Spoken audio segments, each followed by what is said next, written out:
On the 25th of October, 1415, the age of chivalry died. This was the moment when 100 years of war came to its bloodiest climax. At Agincourt, an army of French knights, fighting under ancient chivalry codes of honor, came face to face with a new and ruthless approach to warfare. And the brutal encounter that followed set the seal on the medieval world.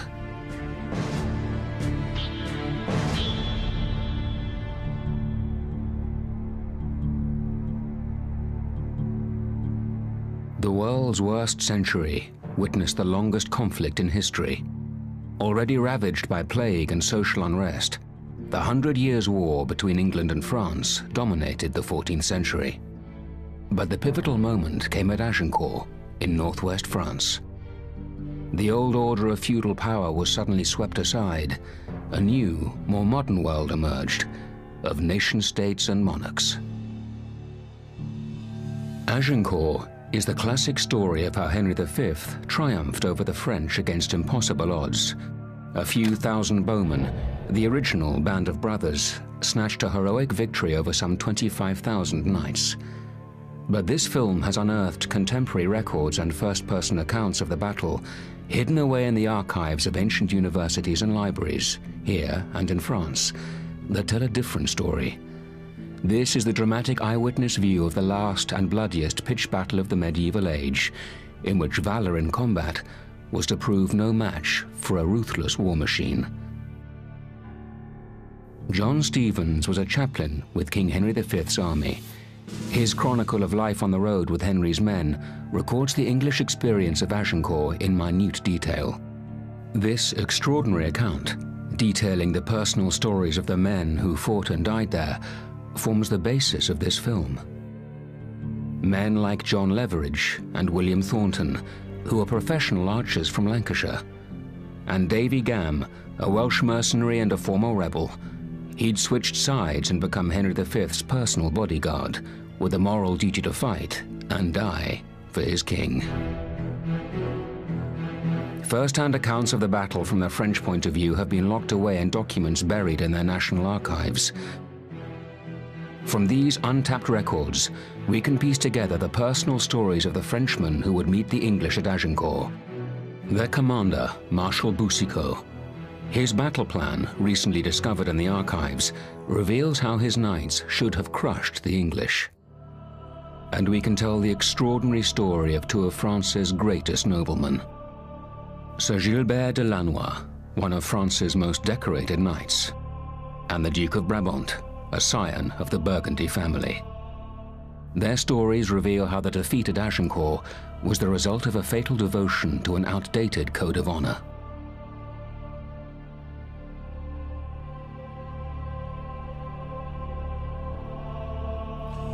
Le devoir d'un chevalier est de défendre la veuve et l'orphelin. Le devoir d'un chevalier est de poursuivre les voleurs. Le devoir d'un chevalier est de faire la guerre à ses ennemis. The armies of medieval France were composed almost exclusively of armored knights. In 1415, Sir Gilbert de Lannoy was amongst the most illustrious in the land. A veteran campaigner, he'd been on his first crusade at the age of 12. He'd been imprisoned by the English once before, captured on a pilgrimage to Ireland in 1411. Lannoy's ransom had been paid by his friend and ally, Anthony, Duke of Brabant, one of the richest noblemen in France. Now the time had come for Brabant to take his place within the ranks of an elite brotherhood. For someone like the Duke of Brabant, the knighting ceremony would be one of the pinnacles of his career. It's a ritual purification. He has to have the vigil overnight in church. He has ritual baths so that his sins are washed away from him. And he is being inducted into a whole new way of life. As a newly dubbed knight, Brabant was submitting to an ancient code of honor and courage. It was known as the Order of Chivalry, and France was its heartland. Nowhere in Europe was the nobility so committed to its lofty ideals. There's no easy way of describing what chivalry actually means. It's all about the one person. It's not about the organised military effort. It's about personal glory and proving yourself the strongest, the best, the most loyal, the most courteous, the most devoted to women, the absolute acme of perfection. Es-tu prêt à te soumettre au devoir du chevalier et à choisir la mort plutôt que la lâcheté? Si j'avais déjà un pied au paradis, je le retirerais pour aller guerroyer. Everything in that ceremony meant something. We tend to think of knighthood now as being tapped on the shoulder politely with a sword. That didn't happen. In medieval knighthood, it's the slap across the cheek, and that is the last blow that they should ever accept and not return. And then he is acclaimed by everybody as a member of this chivalrous elite. He is now an official knight.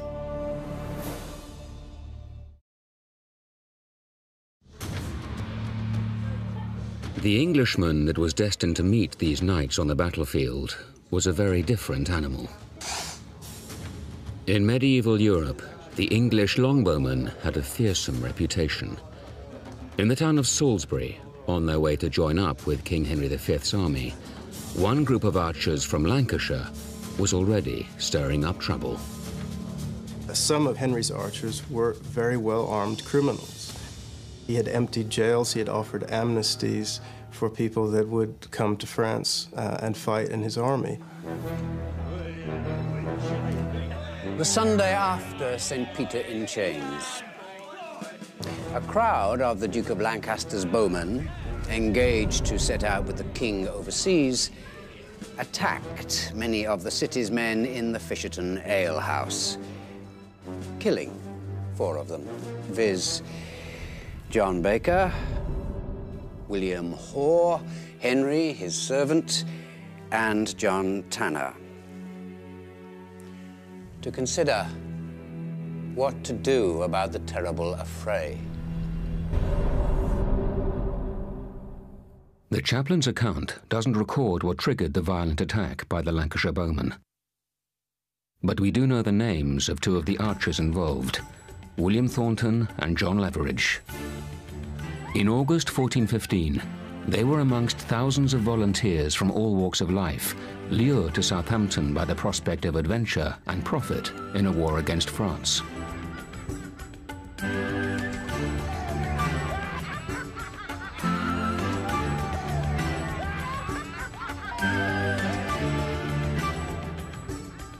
When they weren't fighting for the king, they earned a living as farm workers. But after years of war between the English crown and Welsh rebels, they'd become part of a deadly and ruthless strike force.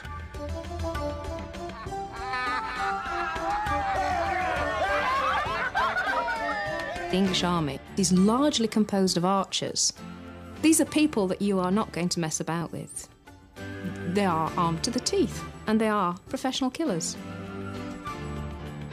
They are men who have trained every single week at the archery butts. They know how to handle their weapons, and they are hugely skilled in the use of that weapon. By 1415, the longbow was an important part of everyday life in England and Wales. For the past century, archery practice had been compulsory on Sundays. The aim was to ensure a steady supply of bowmen for royal service in the conflict we now call the 100 Years' War. With an ambitious new king in charge, archers were going to be needed. In 1413, Henry V had inherited the throne. Henry's first move was to strengthen his popular support by reasserting an ancient English hereditary claim to the French crown. I don't think there's any question at all that Henry V genuinely believed that he had legal rights in France and that he was justified in making war. But at the same time, Henry V is launching this campaign in order to stabilize the position in England. His father had usurped the throne from Richard II, and that had created an awful lot of difficulties.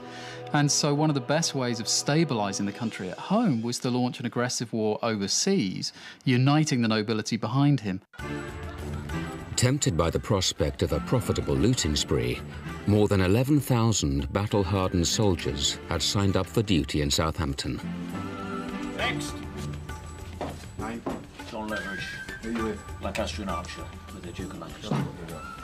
Henry V's army was hugely experienced. A lot of his men were his trusted men of arms who'd fought with him in the Welsh Wars. They'd had lots of experience of fighting together as units. To raise a fleet, every ship in the country had been commandeered. Every town had sent provisions. Every goose in the land had to sacrifice 6 wing feathers for arrow flights. England was witnessing the beginnings of its first professional army. Henry V knew that what mattered was paying your troops, making sure they were well paid, fed, watered and supplied. And he knew that that was absolutely critical. Everything's organised down to the last detail. He draws up muster rolls. Everything is paid for. And it's a personal relationship with the king that you quite simply don't get in France. John Leveridge, Master Bowman, is retained by us to provide war service in the expedition we will make shortly, taking for himself 6 per day, sealed in the 3rd year of our reign, 1415. The English were streets ahead of the French in their military organisation. Next! The French were still in the 15th century operating in a very feudal manner. In other words, the French king was calling upon the aristocrats of France to appear because of their feudal obligation. Name? William Thornton. The English were moving forward to what we know as a contract system, where the king would buy support for an extended period of time under specific terms of service. William Thornton, yeoman, armed and arrayed appropriately to his rank, is retained by us to provide war service in the expedition we will make shortly, taking for himself 6 per day, sealed in the 3rd year of our reign, 1415.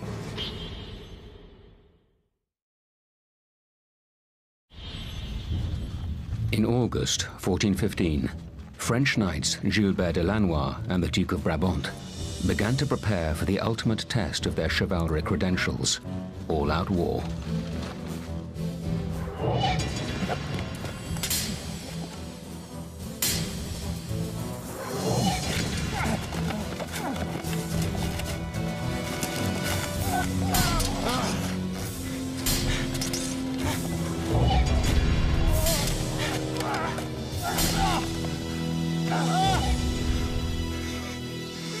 The knight of medieval Europe was the warrior elite. He was the elite class in a military society.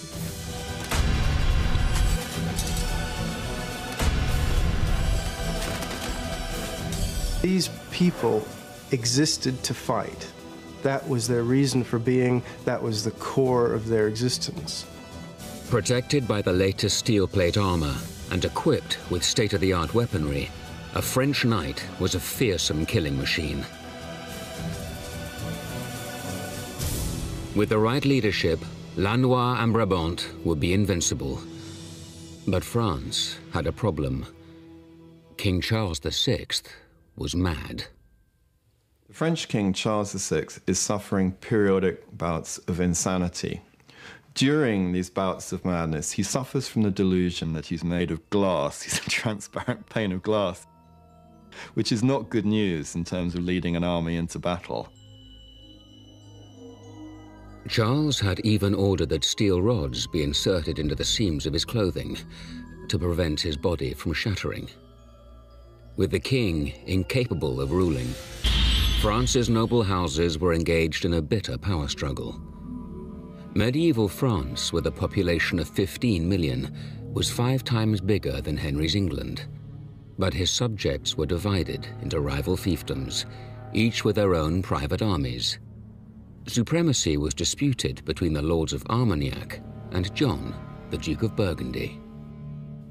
France is wrapped up in a vicious and violent civil conflict. The great princes of the blood are vying with each other for political power. France was divided between two camps, the Armagnacs and the Burgundians, and it was that hostility which was much more important than any great sense of Frenchness. With a weak king and a fractured state, it seemed that France was ripe for the plucking. On the 14th of August, 1415, Henry V seized his opportunity, and the final chapter of the 100 Years' War began. His army landed in Normandy. On his way to the great Battle of Agincourt, Henry attacked the rich port of Harfleur. But for 5 long weeks, the French garrison held out. By mid-September, English supplies were running low. Hundreds of Henry's men were dead. Then, unexpectedly, the gates of the town were thrown open in surrender.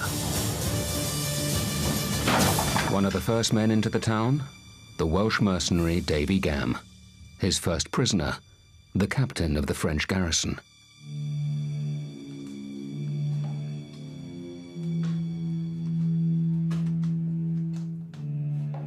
Gam was one of King Henry's most feared men-at-arms.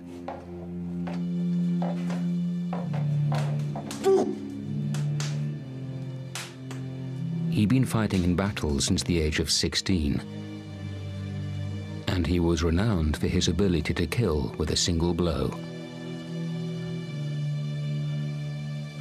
Gam's favorite weapon? The spiked warhammer. Perfect for crushing enemy skulls. I spent 3 weeks of my life waiting to be served that! Answer me in English, or else! But for Davy Gam, there would be no killing this day. People understood that there were certain rules that you played by, that you didn't always, well, you didn't normally kill your prisoners. If you were a knight going out to fight in a battle, you expected, on the whole, to come back again. And if you weren't fortunate enough to be on the winning side, then if you were captured, then you expected to be ransomed. That was the way things were done. Go off the table. So, what have we got here, then? Sono il duca di Harcourt. Fine. Duke of Harcourt. Mi rifiuto di parlare... Well, he speaks Italian or French, we know not. Let me finish this work now. Davy, no. Let me finish this work now, now! No! On the Bible. Swear. As the captains of Harfleur had agreed to surrender, in accordance with the code of chivalry, they were released. On one condition, that they turn themselves in at the end of the campaigning season and submit to King Henry as prisoners for ransom. It is quite extraordinary how committed these knights were to the code of chivalry. They all turn up to a man after the Battle of Agincourt. And I think to modern minds that is completely incomprehensible. You know, why didn't they just scarper while they had the chance? The killing of prisoners was off limits, but for the English longbowmen, Thornton and Leveridge, basic survival was top of the agenda. By the time Harfleur fell, they hadn't eaten a decent meal in 2 weeks. Looting and the spoils of war were part and parcel of the package.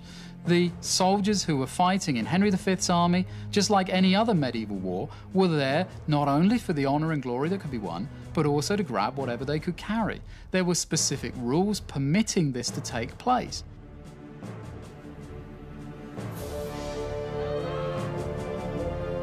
After almost 100 years of war with France, it was said that no English home was complete without at least one stolen French souvenir. William Thornton's hall at Harfleur, a woolen blanket, a full belly, and a silver crucifix.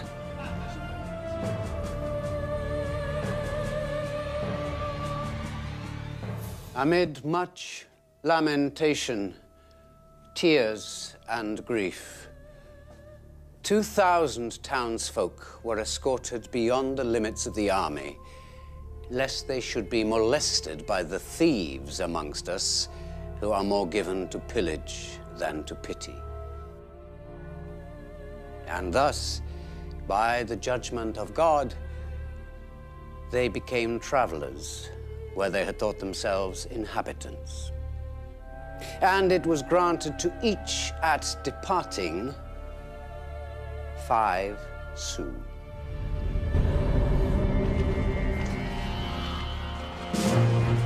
Across France, the attack on Harfleur had triggered a wave of indignation. By order of the King's government, France's sacred war banner was unfurled, signaling a chivalric crusade against the English. Voyez, voyez, tout chevalier de venir se mettre à son service. In the city of Rouen, France's nobles gathered with their armies in readiness for war. Amongst them, French knights Sir Gilbert de Lannoy and Anthony, Duke of Brabant. Contre des Anglois, ses ennemis. Par la grâce de Dieu, le roi de France demande tout chevalier de venir se mettre à son service et d'aller à l'encontre des Anglois, ses ennemis. In September, the sacred banner of France, the Oriflamme, is unfurled. It's taken out of the Abbey of the Kings at Saint-Denis. The presence of a foreign king and an invading army seems to have really rallied France in a way that I don't think Henry expected, and I don't think the French did either. Thousands and thousands, more and more, are turning up. The commanders have no idea how many are going to actually arrive, but it far exceeds expectations. But it wasn't only the French nobles who were stirred up by the call to arms. In Paris, more than 6,000 common townsfolk signed up to fight the English. Le roi ne devrait pas accepter l'aide de ses manants. Nous sommes déjà 3 fois plus nombreux que les Anglais. La plèbe ne mérite pas de porter les armes. The French nobility do not want to run the risk of arming the peasantry. It's just seen as too dangerous. Second, a much bigger reason, is the whole chivalric outlook. Because France is the home of chivalry, it should be the aristocracy that form the army and win the battles. And they don't want the ordinary rabble, the hoi polloi, getting any of that glory. The army that would save France was to be a noble one.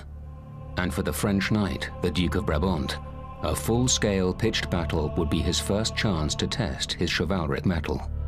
Agincourt was a great opportunity for any knight like the Duke of Brabant who hadn't actually taken part in a battle to prove his worth, to prove that he had actually not only been theoretically awarded knighthood, but deserved it.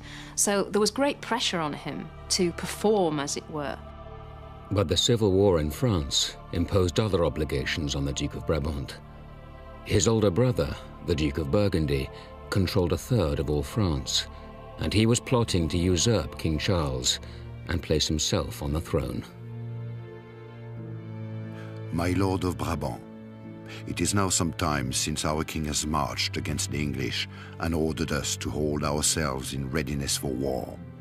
We need hardly state that we require you not to attend the summons of the king or any other lord, whatever might be his rank, under pain of our displeasure. Burgundy had sworn never to fight on the same side as King Charles. Now he ordered his brother to stay at home. Brabant's choice: defy his family or miss out on the most glorious moment of his career.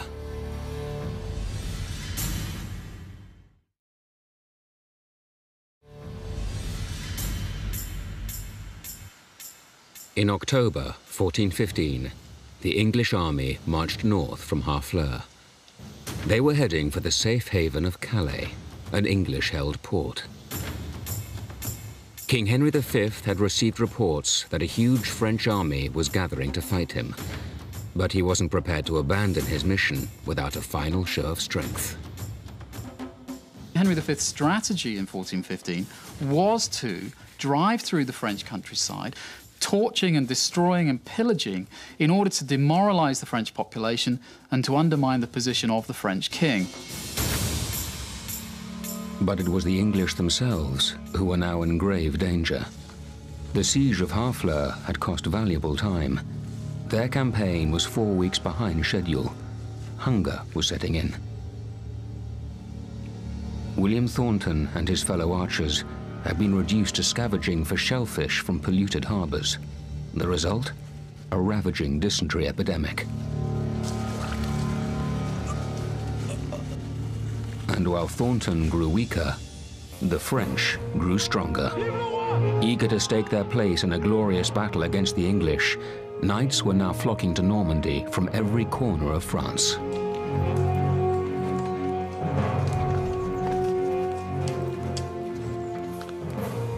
The mood as the French army builds before Agincourt is we can leave the civil war, we can leave the feuding behind. It's a moment of destiny that might go somewhere absolutely amazing, and people suddenly start thinking, I don't want to be left out of that. I don't want to be the person who was at home when that happened. Whilst Brabant wrestled with his conscience, the combined forces of the French nobility were now closing in on Henry's men. For the English troops moving through the Norman countryside, it must have been a terrifying experience.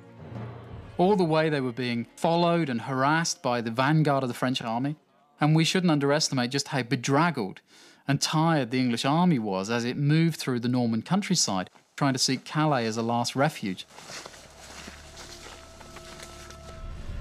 The 29th of September.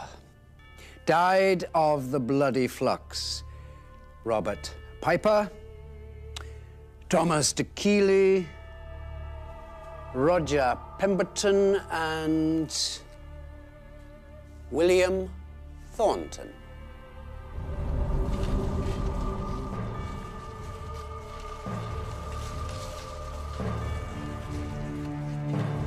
William Thornton, the English archer, was buried in a makeshift grave at the side of the road.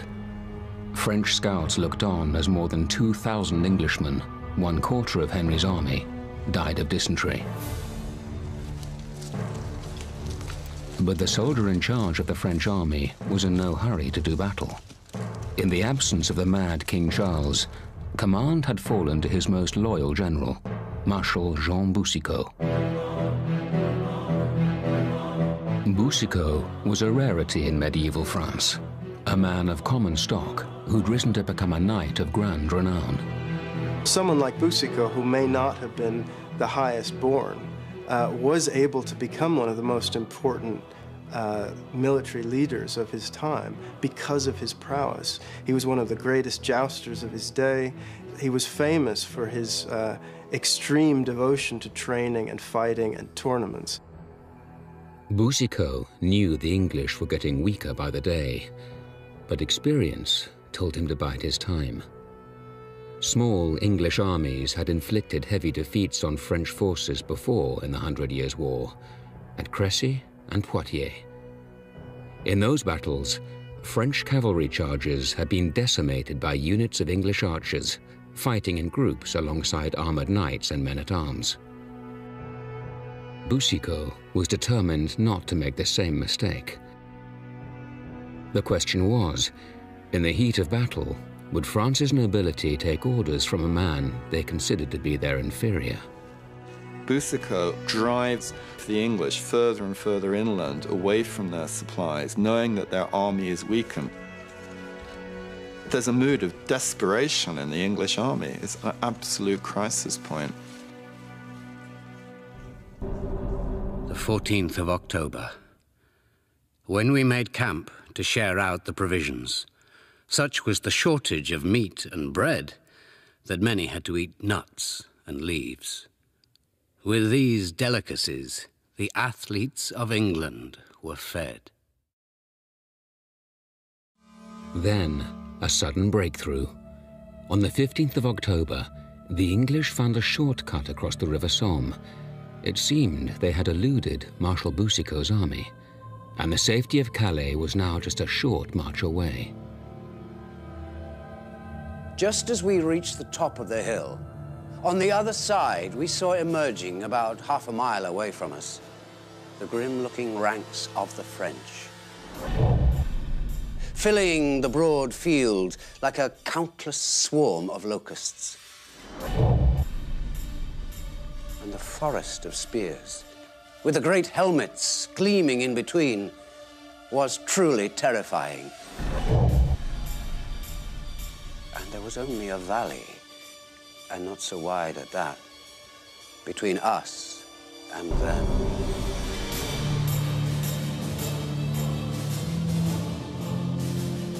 Boucicault had brilliantly maneuvered his forces. He predicted the exact point where the English would cross the River Somme. And he'd sent his main army ahead in a pincer movement, cutting off their escape route to Calais. The English were trapped. When at last the light failed and darkness had fallen between us and them, every man who had not previously cleansed his conscience by confession put on the armor of penitence. And the only shortage that night was one of priests. John Leveridge, Davy Gam, and the rest of the English army now knew a pitched battle was unavoidable. Tomorrow, they would come face to face with a vast horde of armored knights. Just half a mile away, a very different mood. Through the night, the French nobles mocked King Henry and drank to the coming victory. The French were hugely, hugely confident. Because they outnumbered the English at least by 3-1 and possibly 5 or 6-1.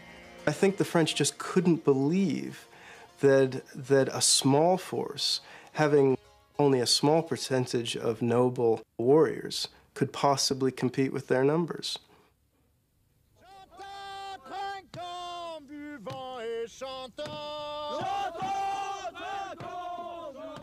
But Marshal Boucicault wasn't taking the English lightly, and he devised a strategy to outwit them. In his battle plan, Boucicault had ruled out the traditional head-on cavalry charge. They'd failed before against the English. The bulk of his army would advance carefully on foot, supported by a secret weapon, crossbowmen from Italy. At the same time, his cavalry would outflank the English and crush them with a surprise attack from the sides and rear. Without the protection of his bowmen, King Henry and his knights would be helpless.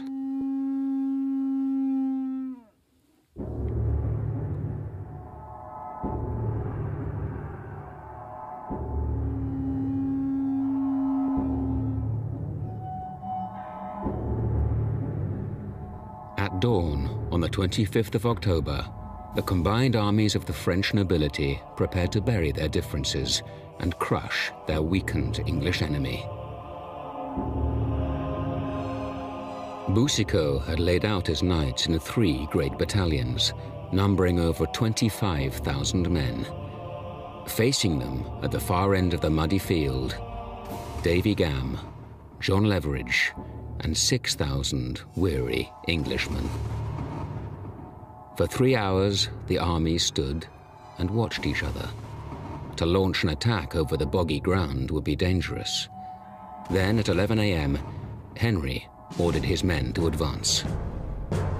A bowshot's distance from the French lines, John Leveridge and his archers hammered their stakes into the mud, strung their bows, and waited. The English archers, in order to enrage the French and to cause them to drive at the English line, waved 2 fingers in the air in that famous modern salute. The story is that the French had threatened, if they captured the archers, to cut off those fingers to prevent them ever firing a bow and arrow again.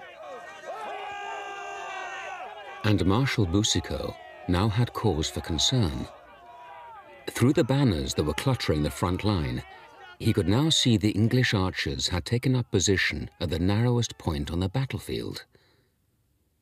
Protected on each flank by dense woodland, there was no room for Boucicault's horsemen to make their flanking attack. But for the French nobles, the crude taunts of the English had become too much to bear.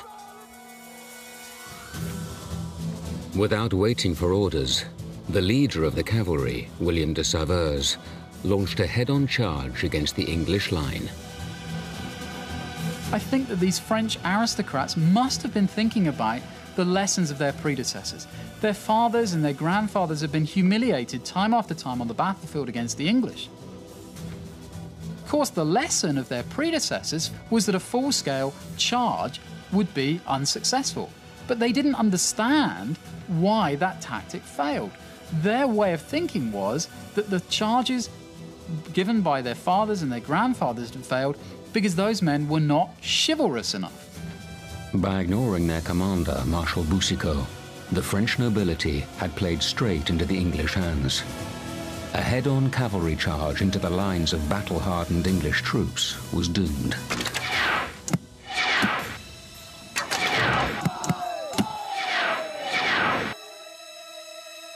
For Boucicaut, the point must have come when he realised that it was all going horribly wrong. I think they clearly underestimated the effect that the English archers were going to have. Within minutes, hundreds of horses and their riders were cut to ribbons by a storm of arrows.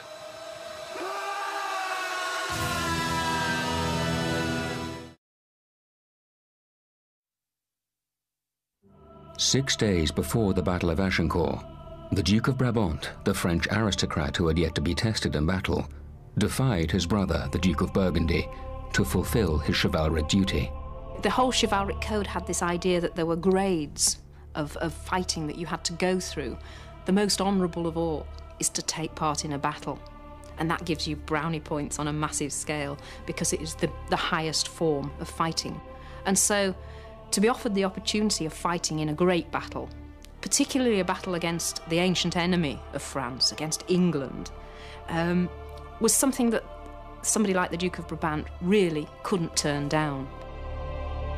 On the morning of the 25th of October, news arrived that the battle had already begun, but Brabant was still a 2-hour ride from Agincourt.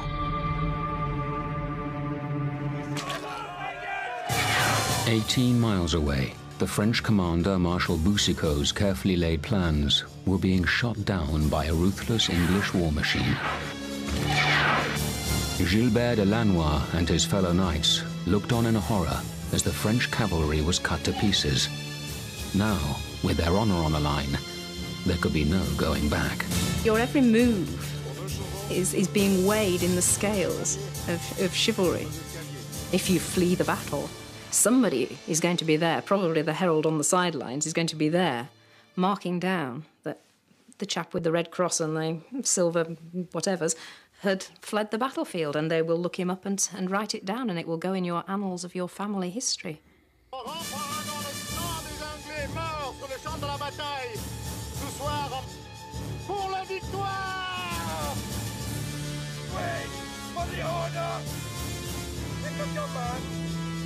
Davy Gam, John Leverage, and the rest of Henry's men were outnumbered by more than 3 to 1. Thousands of dismounted French knights now charged at their line. In the first rank, Gilbert de Lannoy.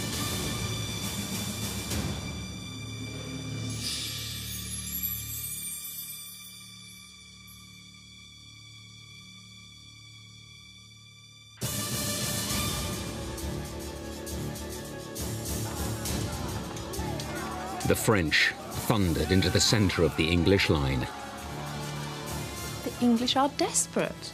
I mean, they're in a terrible position. It is do or die for them. For a moment, the line began to give way.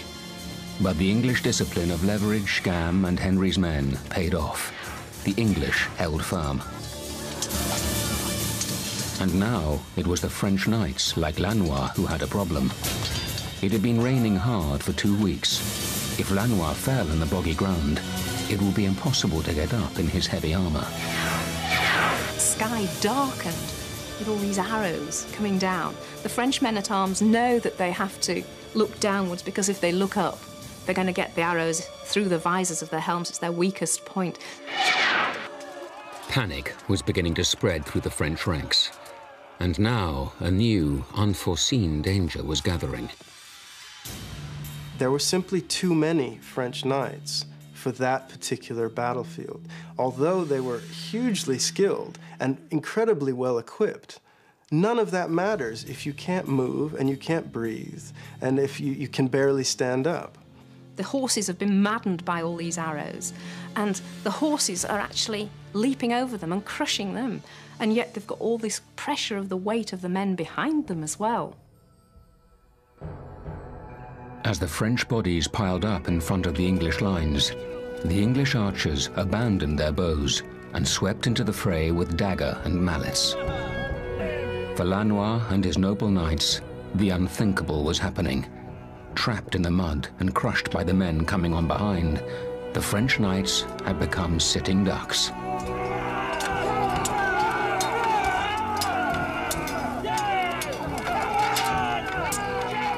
Up close and personal, this would have been a very, very dirty, unpleasant business.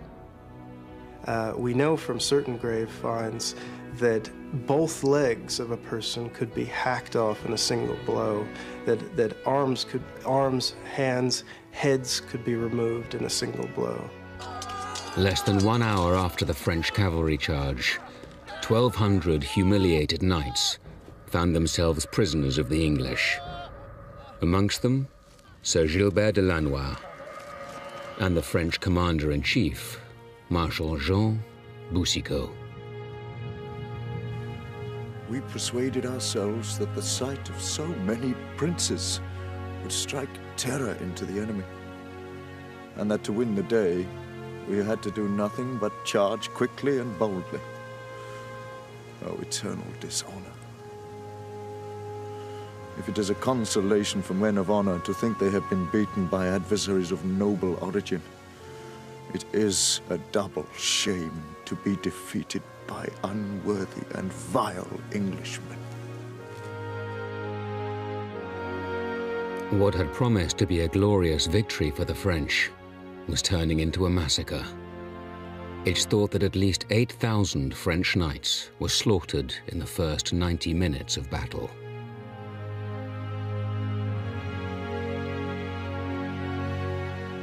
Men trod on their own entrails. Others vomited forth their teeth. Some, still standing, had their arms cut off. The dying rolled in the blood of strangers.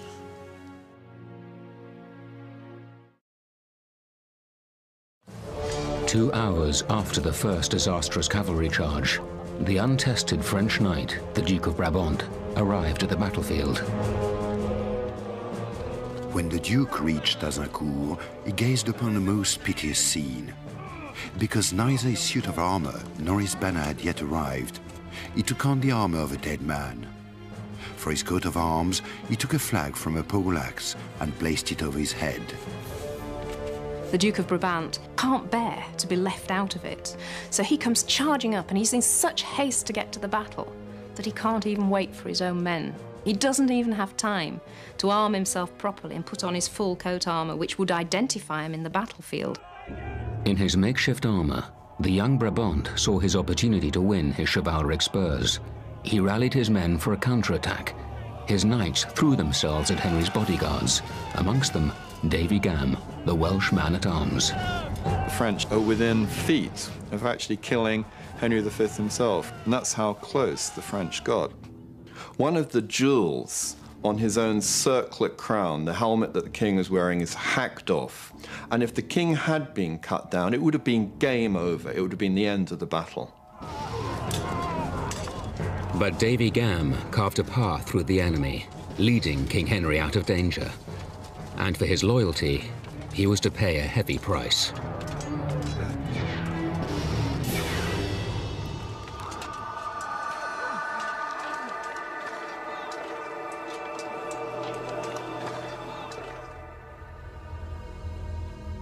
As a member of the king's personal guard, Gam was taken to a medical tent at the rear of the battle. An anesthetic made up of opium, hemlock juice, and boar's gallbladder was administered.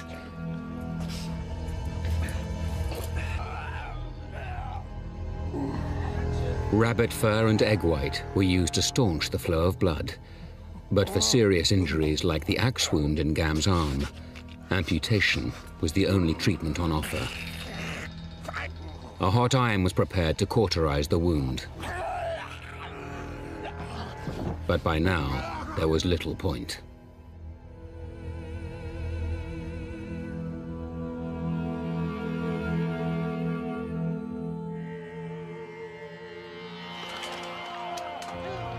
While Davy Gam lay dying, the Duke of Brabant's attack had come close to turning the tide of battle.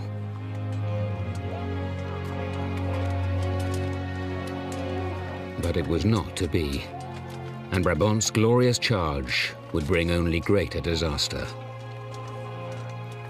By mid-afternoon, a famous English victory was almost secure. But King Henry now had a problem. He'd taken thousands of prisoners, far more than his men could handle. Fearing they would rise up and join Brabant's last-ditch attack, Henry now called up his toughest unit of archers, amongst them John Leverage. His orders? To kill the French prisoners in cold blood. During a counterattack by the Duke of Brabant, the cries went up, "Kill your prisoners!" I was put in a barn with the dead and injured. To get it done quickly, they set fire to the barn where we lay.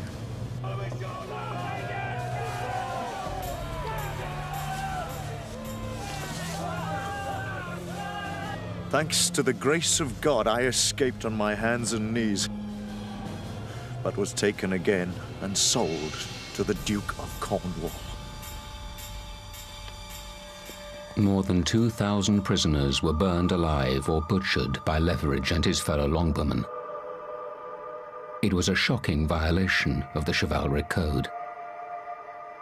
This one thing is seen as being the big blot on Henry V's character, is that he ordered the massacre of all the French prisoners during the Battle of Agincourt.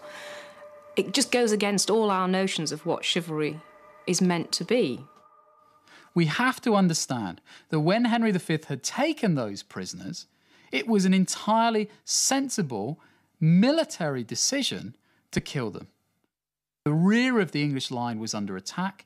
There was a danger that those prisoners might break free from their captors and attack the English force from the rear. King Henry had ordered that only the top nobles were to be spared.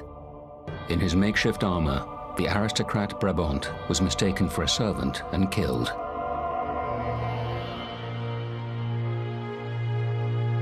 The age of chivalry was over.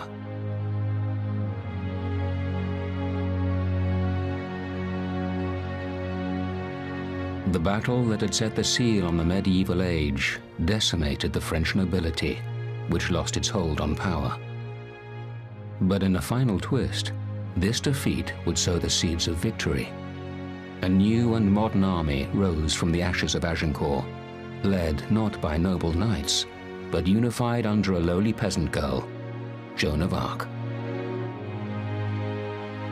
Fighting for an emerging nation, France, the French would finally defeat the English and end the 100 Years' War, the conflict that had dominated the 14th century.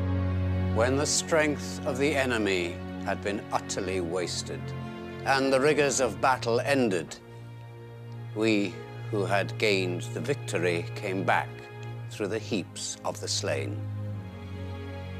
And I truly believe there is not a man with a heart of flesh or even stone who, had he seen and pondered the bitter wounds of so many Christian men, would not have dissolved into tears time and again for grief.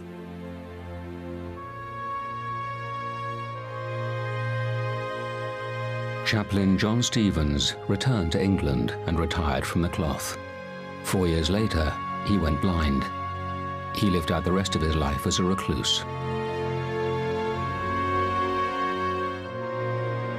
Longbowman John Leverage was released from service in November 1415 and disappeared from the historical record. The Welsh man-at-arms Davy Gam was knighted posthumously on the battlefield by Henry V.